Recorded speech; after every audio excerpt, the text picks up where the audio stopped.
आणि अमेरिकेने tariff घटवल्यावरती pre मार्केटमध्ये तुफान तेजी दिसतेय। प्री मार्केटमध्ये सेन्सेक्स 3000 अंकांनी आणि निफ्टी 1400 अंकांनी वर असल्याचं दिसतंय।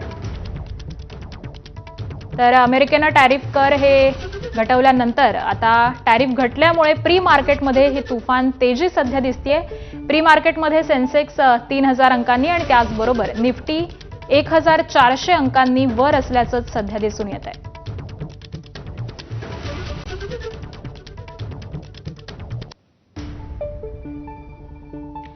आणि पुढची एक ब्रेकिंग बातमी पाहूया। डॉलरच्या तुलनेमध्ये रुपया हा मोठ्या प्रमाणामध्ये वधारलेला आहे।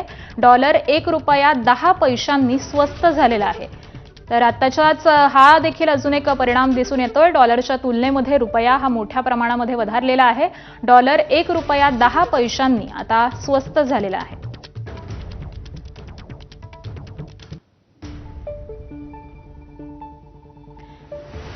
अमेरिकेने टॅरिफ घटवल्यानंतरचे हे परिणाम आपल्याला दिसून येत आहेत। डॉलरच्या तुलनेमध्ये रुपयाची मोठ्या प्रमाणामध्ये रुपया हा वधारलेला आहे। डॉलर 1 रुपया 10 पैशांनी आता स्वस्त झालेला आहे। डॉलरची आजची किंमत ही 90 रुपये 10 पैसे इतकी आहे। तर तिकडे प्री मार्केट सेन्सेस देखील 3000 अंकांनी आज दिसतोय। त्यामुळे अमेरिकेने टॅरिफ घटवल्यानंतर प्री मार्केटमध्ये देखील तुफान तेजी दिसतेय। तर डॉलरच्या तुलनेमध्ये रुपया हा देखील मोठ्या प्रमाणात वधारलाय।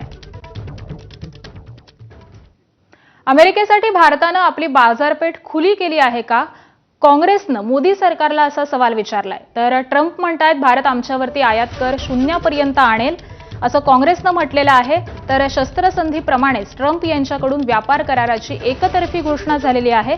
ट्रम्प म्हणतात मोदींच्या विनंतीनुसार व्यापार करार झाला असा सवाल हा काँग्रेसने आता उपस्थित केलेला आहे। अमेरिकेसोबतच्या करारामुळे उद्योग, शेती आणि व्यापाऱ्यांचं मोठं नुकसान होईल असं देखील काँग्रेसचं म्हणणं आहे।